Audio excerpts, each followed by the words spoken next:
Malapit na ang Mayo 9, 2022, ang itinakdang petsa ng halalan para sa ating mga Pilipino. Isa sa mga inaabangang sagupaan na yung karera para sa pinakamataas na posisyon sa Republika ng Pilipinas. Ang Pangulo. Hindi maling logo yan. Hindi, Marcos era pa yan eh. Yan. Sa kasalukuyan, si Rodrigo Roa Duterte ang naninilbihan sa posisyon mula pa noong 2016. Maraming programa ang naisulong ni PRRD sa kanyang termino, gaya ng libreng patwisyon sa mga college students at libreng paggamot sa lahat ng Pilipino sa ilalim ng Universal Healthcare Act. Panahon rin ito ng mga insidente ng patayan, karahasan at terorismo gaya ng drug war at ang paglusob sa Marawi. Gayon din ang mga dineklarang quarantine bunsod ng COVID-19 pandemic. Sa paparating na halalan, 6 na pangalan ang inaasahan. Pero ang tanong, tatakbo ba sila? Sa talakayan natin ngayon, may mga inimbita tayong mga tao na masusing pag-uusapan ang mga umuugong na kakandidato sa eleksyon 2022. Tatawagin natin silang panel of experts. Sila Antonio Jason Fabi, aka Katunin,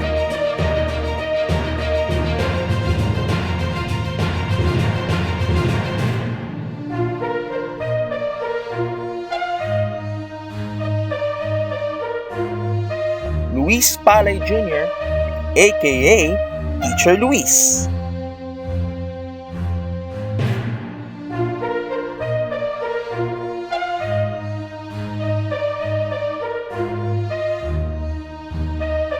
at Hilmar Moriones.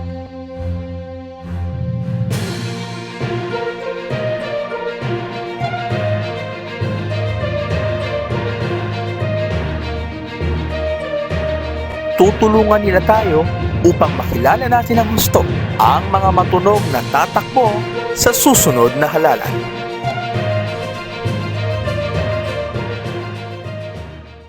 Dalawang politiko, dalawang taga Mindanao. Ang isa ay anak ng presidente at ang isa kapartido ng presidente. Ngayong paparating na 2022 presidential elections, makakaasa ba tayo ng bakbakan ng dalawang taga Mindanao? Parang boxing match ang ating kauna-unahang episode dito sa Tatakbo Ba Sila? The Presidential Candidate Series. In the red corner, the feisty mayor of Davao City, the Davao Punch, Mayor Inday Sara Duterte. Depende sa circumstances. Siguro gawa na lang tayo ng deadline on January of 2021. Siya ang anak ng Pangulong Rodrigo Roa Duterte, kasalukuyang alkalde ng lungsod ng Davao, at leader ng regional political party na Hukbong ng Pagbabago. Siya ay isang abogada by profession at ang kanyang salta sa politika ay hindi pangkaraniwan. Una siyang tumakbo bilang vice-alkalde at tuluyang naging alkalde ng lungsod ng Davao. At one point, tinakot niya pang kakalabanin niya ang tatay niya kung hindi tatakbo ang tatay niya sa pagka-presidente. Sara Duterte ang pinaniniwala ang best successor to replace the incumbent President Rodrigo Duterte dahil sa kanyang aggressiveness bilang isang pinuno, aggressiveness and progressivism bilang isang local government leader na nakikita ng mga tao na posible din mag-reflect sa buong Pilipinas kung siya magiging presidente. Kasi mas bata kasi si Mayor Sara Duterte, unlike his father na nasa mid or late 70s na. Inday Sara Duterte is isa yun sa mga prospect ng mga Duterte supporters na magiging next president ng Pilipinas. Pero sinlakas rin ng mga haka-haka at usaping siya ay tatakbo bilang Pangulo, ang usap-usapang ayaw niyang tumakbo at humalili sa kanyang ama bilang Pangulo ng Republika. Although famous si Sara Duterte by bringing his father's name as the current president, I don't think Sara is not interested in taking hierarchy of the highest seat in the land. Na yung parang yung mga clamor ng mga Duterte supporters na tatakbo siya pero siya parang baliwala lang sa kanya. Gusto siya na magiging mayor lang, wala siyang ambisyon daw na magiging presidente. Pero ang lahat ng ito ay mga spekulasyon pa lamang. Hindi pa natin alam eksakto kung tatakbo sa pagkapangulo si Inday Sara. Pero kung sakaling tatakbo siya, ayon kay Katuning, If tatakbo siya presidente, so ito na naman ang PDP laban, parang magkakaroon na naman talaga ng confusion kung sino ba talaga. It's either Bongbong, Manny Pacquiao, or ito, si Inday Sara. So there's meron talagang mangyayari na votation or nomination sa party na yan. Parang sa tingin ko itong party na PDP laban is sila yung matatagalan kung sino ba talaga magiging standard bearer. Sila ang yung parang natin na huli na mag-announce ng nomination. kung si Sara Duterte ang tatakbo sa PDP laban at mananalo sa pagkapangulo ng Pilipinas, magtutuloy-tuloy ang daang tinatahak ni President Duterte para sa ating bansa. If she win in the presidency for 2022, makikita natin yung Duterte na bata at babae. There is a woman talaga na parang lalaki umasta. So, and the rest of that will be history. Ang magiging kagandahan sa Sara Duterte administration ay magiging responsive siya on a fast pace kasi ang kasalukuyang administrasyon din naman ay nag-respond sa mga ingay from social media at sa mga tao, sa mga reklamo ng mga tao sa social media. Pero on a slow pace, medyo matagal. Pero kung si Sara Duterte ang magiging presidente, sa tingin ko magiging mabilis yung magiging response ng gobyerno. Kasi maliban sa active siya sa social media at narinig niya din ng mga roars ng mga tao, is advantage din yung pagiging bata, no? Na hindi ka napapagod agad-agad, so bilis mong matutugunan yung mga demands na mayroon sa tungkulin ng isang pangulo. Hindi lingid sa kaalaman ng karamihan na si Mayor Inday ang nakikitang political protege ng nakatatandang Duterte. Pero sa kabilang banda, si Mayor Rodi may mga ini-endorso palang ibang mga kandidato rin. At ang isa sa kanila, kababayan niya, kapwa niya Bisaya. The undefeated pound-for-pound king, the boxing champion of the world, His Excellency Manny Pacman Pacquiao! Katulad ng sinabi din niya na ang pagiging pangulo ng bansa natin is anointed by God, kagustuhan ng Panginoon. Kung yan man ang alam niyo kung ano yung plano ng Panginoon, diyan ako ilalagay. Why not? Kapag ang hanap nating politiko ay hindi lang pang pamilya, pang sports pa, isa sa mga pumapasok sa isipan ng bawat Pilipino si Manny Pacman Pacquiao o Ninong Manny sa iilang mga Pilipino. Senador, dating kongresista ng Sarangani, at bago pa man mapasok sa larangan ng politika, nakikipagbakbaka na sa puting lona ng boxing. Natutunugan na si Manny Pacquiao ay tatakbo bilang Pangulo ngayong 2022. Pero eto ang tanong ng iilan. Ano nga ba ang kayang ihain ni Manny sa hapag ng taong bayan? Manny Pacquiao, the people's champ, okay, I see in him is about his moral integrity. Moral integrity that although hindi siya wise, hindi siya duty-wise as a senator, but he can use his money or anything else in just to reach the common tao. Sa Manny Pacquiao administration naman, kung si Manny Pacquiao maging presidente sa 2022, siya yung presidente na magiging subject sa mga bulong. Kasi sabihin na natin si Manny galing hirap na umangat, at kung siya magiging presidente, kinakailangan niya ng maraming tao na sasandalan para makapag-exert ng impluensya. The great Manny Pacquiao is liked by the Filipinos, where makikita naman natin sa kultura ng eleksyon sa Pilipinas is yung marati naman basihan is popularidad kaysa kahusayan o merit. May pera, may puso sa masa, at may pangalan. Yan ang tatlong bagay na mayroon si Manny Pacquiao na kaya niyang ialok sa taong bayan. Lingid sa kaalaman ng karamihan, si Manny Pacquiao ay hindi lamang politikong atleta. Isa rin siyang pastor at tagapagturo ng salita ng Panginoong Diyos sa kanyang born-again church. Malimit na nating marinig ang posibilidad na si Manny Pacquiao ay tatakbo bilang Pangulo ngayong 2022. Noong 2017 pa lamang ini-endorso na siya ni Rodrigo Duterte, ang Pangulo ng Pilipinas, at kamakailan lamang ang top honcho ng top rank na si Bob Aru mismo ang nagsabing tatakbo si Manny. Sabi pa nga, usap-usapan pa nga, di ba, na according kay Bob Arum na tatakbo si Manny Pacquiao bilang presidente ng Pilipinas ngayong 2022.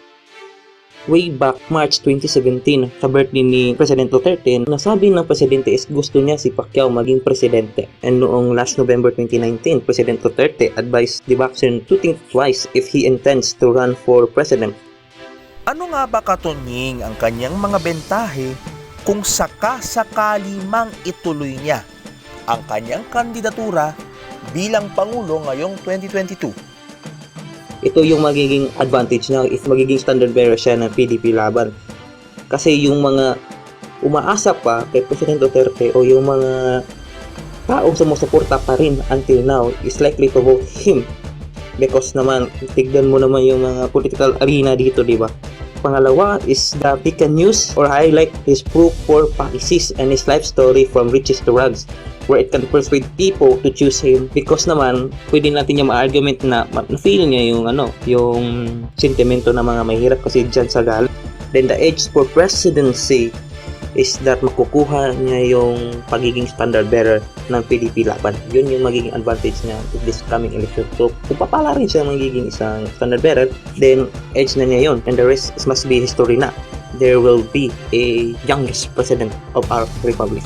Makuha man ni Manny Pacquiao ang endorsement ng Partido Demokratiko Pilipino Lakas ng Bayan o PDP Laban, ang sabi ni Teacher Luis, mayroon pa siyang kailangang lagpasan para magkaroon ng fighting chance na makuha niya ang kampyonato, ang pagkapangulo.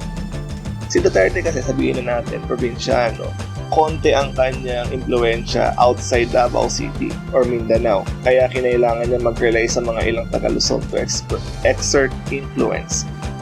At hindi lang dyan nagtatapos ang mga pagsubok na kailangang harapin ni Manny para makuha ang nominasyon. May mga issue ring nakapukol sa kanya ngayon, lalo na sa kanyang track record bilang politiko. Alam naman natin na nagboboxing siya noong siya ay kongresista pa lamang at nung siya ay naging senador na, at nagkaroon rin siya ng consistency bilang absentee legislator. However, the technicality could be the difficulty for him if he wants to run in the highest office. Mostly babanatan siya would be absentee in the Senate session, his loyalty, kung saan ba talaga siya, kung boxing ba talaga, Senate ba, alin ba dun, di ba? And I would think so that medyo turn down din naman turn down din naman ng ibang mga critic or other specific voters, especially sa millennials. Millennials medyo turn down kasi maaari magiging basis ng pagiging turn down nila is would be ano ba mga nagawang batas si Manny Senator Pacquiao? Bakit he's still playing? He's still playing for boxing. Bakit? Lumalaban pa rin siya. Although, he doesn't need to prove anything. And he really doesn't need to prove anything. Bilang sportsman, siya na ang pound for pound king sa buong mundo. Siya na ang kampiyon pagdating sa boxing. Pero sa pagiging pangulo, ibang aspeto yon. At ito ang masasabi ni Hilmar patungkol sa kanyang bentahe kung sakasakaling siya ay palaring maging pangulo. However, he is potential like FPJ or other populist candidate. I would rather say populist candidate because of his moral integrity. Although not intellect-wise or academic-wise, but he has a moral integrity na nakatouch sa tao. Sandali. Sounds familiar ba ang sinasabi ni Hilmar, mga kababayan? Ito ang masasabi ni Teacher Luis. Kung si Manny Pacquiao magiging presidente, para lang mauulit din yung Estrada administration na ang presidente ay madadala sa sa mga bulong ng kanyang mga close confidence or advisor. At ang kinakatakot ko dyan, dahil nga mabait si Manny, madalas sa mga bulong, lalo na kaibigan niya rin si Chavit na isang dahilan ng downfall ng Estrada administration. Posibleng maging maigsilang din ang Pacquiao administration kung si Pacquiao magiging presidente. Dahil nga ang presidente ay hindi ganun ka-influential, hindi ganun ka-strong sa mga ibang usapin, diyan na papasok yung mga corrupt dealings ng mga taong nakapaligid sa kanya. Kaya na hindi niya mahadlangan kasi ito yung mga taong tumulong sa kanya na mag-exert ng influence or maging presidente. So payback. Kailangan niyang bayaan niya sa pamagitan ng pagpapatay malisya sa mga nagiging corrupt dealings ng kanyang mga nakapaligid sa kanya. In a nutshell, ang sinasabi ni Teacher Luis dito ay dahil sa korupsyon at dahil sa mga pabor system ng ating pamahalaan, maaaring take it away, Teacher Luis. So magiging mahina ang Pacquiao administration dahil sa mga taong nakapaligid sa kanya na which will lead to his downfall kung hindi niya kayang kontrolin yung mga iyon. Ito ay opinion lamang ng ating mga panel of experts pero siyang katotohanan sa lahat ng anggulo. Kapag sino mang kandidato ang magpapasubo sa mga mapagsamantala at kurako, darating talaga ang panahon na kahit siyang nanalo, magiging mahina pa rin ang kanyang pagkapangulo. At itong laban na ito ay hindi lamang bakbakan sa puting lona. Itong labang kakaharapin ni Manny ay ang laban ng bawat Pilipino para sa isang malinis at responsableng pamahalaan. Hindi natin alam pero maaaring makuha niya pa rin ang boxing belt. Sandali, parang mali. Ang pagkapangulo sa Malacanang kung sakaling siya man ay palaring manalo sa halalan ngayong 2022. Hahantong kaya sa sagupaan si Senator Manny Pacquiao at Mayor Sara Duterte? Round 1 pa lamang po yan ng ating Presidential Candidate Series. Sa round 2, sa episode 2 ng ating serye, makikilala natin ang dalawa pang individual na pinupusuan ng iilan na tatakbo bilang Pangulo ngayong 2022. At sa mapanuring mata ng ating mga panel of experts, ang ating panel mismo ang sasagot kung tatakbo ba sila. Kung nagustuhan mo ang video na ito, like, share, subscribe, and hit the notification bell for more videos. Please naman, no?